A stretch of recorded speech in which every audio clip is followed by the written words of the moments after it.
Round here, them guns get the last word. Hey, thanks for the dono. Is JC the female version of Julia coming? I hope so. The only reason why they want to put her in season 2 is because then the entirety of Tekken 8 season 2 would be as similar as Tekken 7 season 2. So they lose value in theory because you're paying for the same thing twice, but 2 less characters. Well, technically 3 because the final character we believe will be a guest character, and that guest character will not be Negan. It will probably be something else. So you get 3 of repeat characters, 1 new original character, but for the same price, and it's a resale. So that's one reason why I don't think, because I do think Armor King and Anna will be season 2. JC, maybe not. They'll probably do Miguel over her for that reason. It's my idea. But thank you for the dono, bro. I appreciate the dono. Thank you. The big frustration a lot of people have with Tekken 8 is that you are never really able to disengage from like the hot zone. I have to sidestep to survive. I have to block to survive. I have to guess right. Tekken 8 was designed to be aggressive, and they've fulfilled that philosophy arguably too perfectly, in the sense that I think that the player base and the general health of the community would benefit from being able to do a bit of disengagement in order to create more games around the spacing and movement that Tekken is known for. I think it does also reduce the uniqueness of the match. When every match boils down to heat mix-ups and heat pressure, they all feel the same. Yes, they don't want players to run out the clock and waste the lead and all that stuff, but with those different type of playstyles makes every match unique. Every match becomes unique when you can go on offense,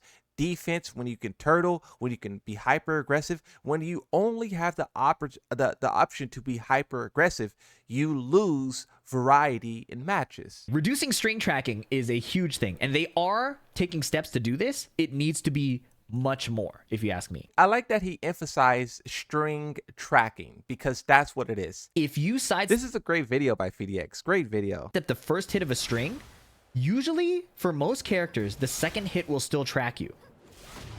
Like this.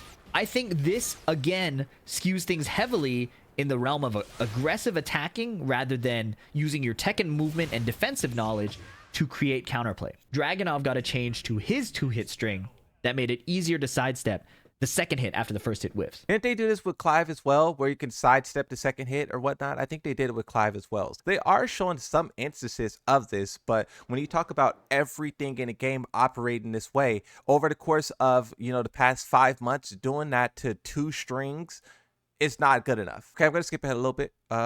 Nerfs over buffs. See, this is a pretty interesting one because, everyone begs for buffs like crazy, bro. You don't fix this game with buffing Steve Fox and Lee and Lars and this and no. Every character got to get nerfed. When you look at the patch notes season 2 and every character is slapped with a bunch of nerfs, the Tekken player base is going to lose their mind. With that one Dragunov string that PhiDX was just demonstrating, when that happened, all of the Dragunov players was talking about quitting and switching characters. Emphasize character weaknesses. So one of my biggest gripes with Tekken's design for a long time, since Tekken 7, was this idea that characters need their weaknesses covered up, right? And if you look at this season 2, I hate that. That's what they did with Heihachi. You know that, right? Showing Heihachi, they said, he was weak to sidestep in this direction, and we gave him this hit to make up for that. And that's literally an example of them patching out a character's weakness. Another useful move is back right kick. So this was previously one of Heihachi's weak points.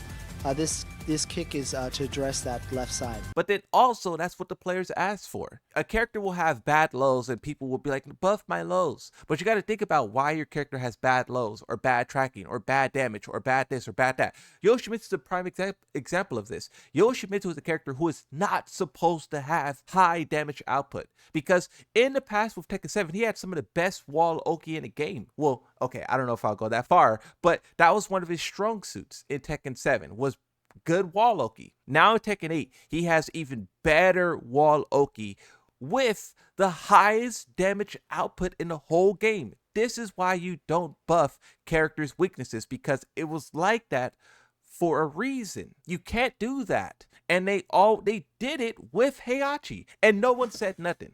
you see every character gets a new move. So Law gets like a strong aerial tailspin, right? This buffs his combo game. But Law is already so strong in like offense and neutral. Does he need more combo game? Same with Paul. Since his introduction, Feng Wei has been an incredibly strong Tekken character, but his weakness was that his combo game was kind of lackluster. So he had to interact with you a lot in order to kill you. In Tekken 7 and going into Tekken 8, they've continued to buff his combo game. By covering up his weaknesses, he just became an objectively strong character that has almost no downside. I think Tekken is at its coolest when characters have defined weaknesses, because you get to see unique counterplay. You get to see unique strategies rather than both characters running at each other, spamming their best moves, which is what a lot of high-level Tekken became at the start of Tekken 8. So PhiDX was just talking about how the developers are constantly buffing characters' weaknesses, and we don't like that. But this is a document that Arsenal typed out to the developers. This was about Tekken 7. And in this document, Arsenal literally mentioned like half of the roster, and he told the developers specifically what they want them to do.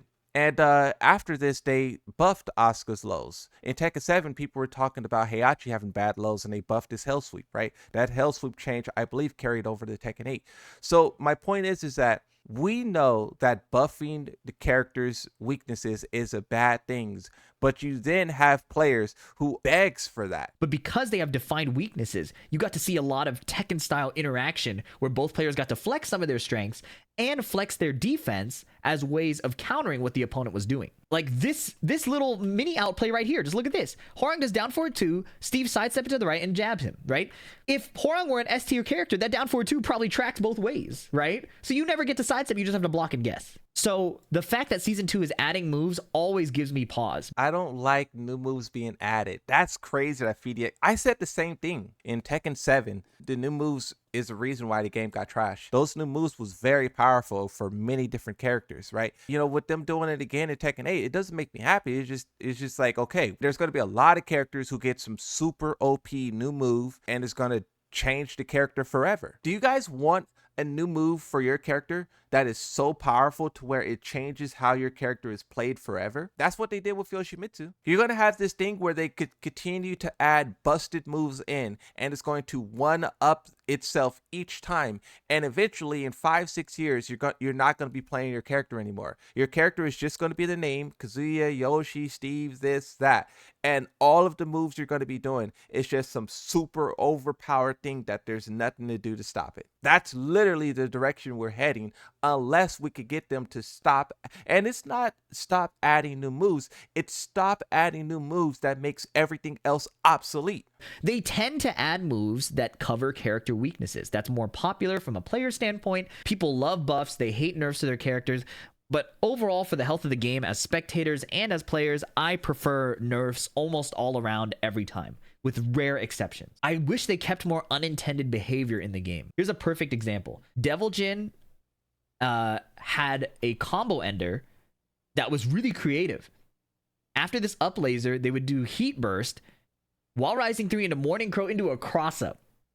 I think this is really cool. But this got patched out. In general, people sharing tech on Twitter has become kind of a scary thing to do because the devs are watching Twitter and they will patch these things out. Twitter is a place for you to share ideas, discoveries, this and that. But the Tekken developers monitor it like hawks. And anything that is exciting, anything that is cool will be removed in the next update. And it kind of kills the discussion. Yes, they're trying to balance the game, but it has this reverse effect of like, okay, we're not sharing our tech.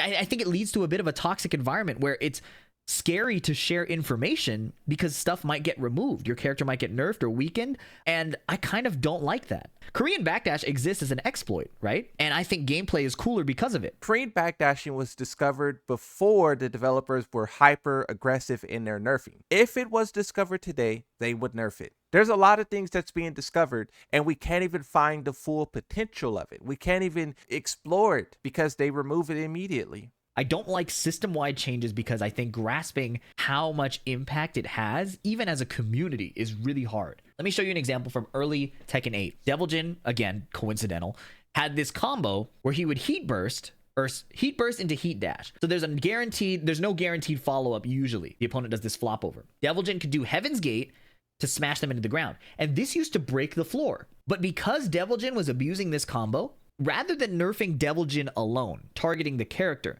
they did a system-wide change where if the opponent is grounded, stage hazards no longer activate. So situational, and the Deviljin gives up so much to do it. Let them have it. Why did they feel the need to change everything for this? That's crazy. Thanks for the dono. Big dono. Bring on the season 2. Bring it on. Yeah, bro. I'm excited for season 2. Whether or not things go good or things go bad, I'm excited for season 2 because it's going to be fun. It's going to be fun regardless. Whether the developers do good, I think they're very capable of doing good things, great things. I think they're very, very capable. It's a matter of if they're willing. The developers can be very stubborn at times. We learned this with Tekken 7. They refused to nerf Akuma, Geese Howard, Marduk, Julia, and Fakuram and Leroy and Lydia and Kunimitsu. They have a tendency to be unwilling. And with a lot of the things that we're bringing to their attention, you do have to consider whether or not they'll be willing to do it. Because they showed us in the past, multiple different times, that they're unwilling to do it. You can even talk about the reverse end of it, of how there was characters who was horribly overlooked in Tekken 7 and the developers just didn't care. Let's just, buff Brian Fury some more, Paul Phoenix some more. Let's give King some more buffs. Let's give Kazuya some more damage. They've showed instances of being stubborn, but they also showed instances of not being stubborn. And with season 2, we don't know which version of the developers we'll get. Will we get the developers who listen? Or will we get the developers who say, don't ask me? But thank you for the donut, though. That's a big donut, bro. Thank you. You guys are very generous, bro. I just be sitting here yapping, with my low skills and my low execution and my low this and my low that. But you guys are very supportive, bro. I appreciate it. Thank you. Giving people intuitive consistency will keep player attention. People take a break for 2 months. If Tekken is already hard to come back to after a week, if you make them come back to a different game after months, I think people will just drop the game and play something else. This is why season 2 is so important, because if this is the route they're going, where they're doing major updates, then this major update needs to be perfect, because there's so much relying on it. They're not doing another major update for another 365 days. And the game needed a major update 8 months ago. And this is why I think Tekken 7 is better than Tekken 8. Everyone tries to say that Tekken 8 is better than 7, and I disagree. Because with Tekken 7, we never sat here on an upcoming season and talked about the game in this way. We never sat here and talked about how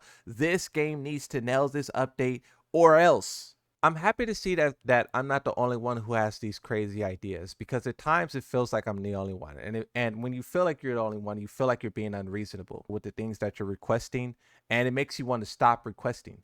But seeing PhiDX, because PhiDX is great, bro. Everyone loves PhiDX, Seeing PhiDX having a lot of the same ideas as me, but also having other ideas that I never even considered, it's amazing to see, and it inspires me to because I get a lot of pushback, bro. When I ask for the developers to do something that I think is great, people will say no, bro, you're being negative. Stop doing this. Stop doing that. It's impossible. Stop. People will actively try to stop you.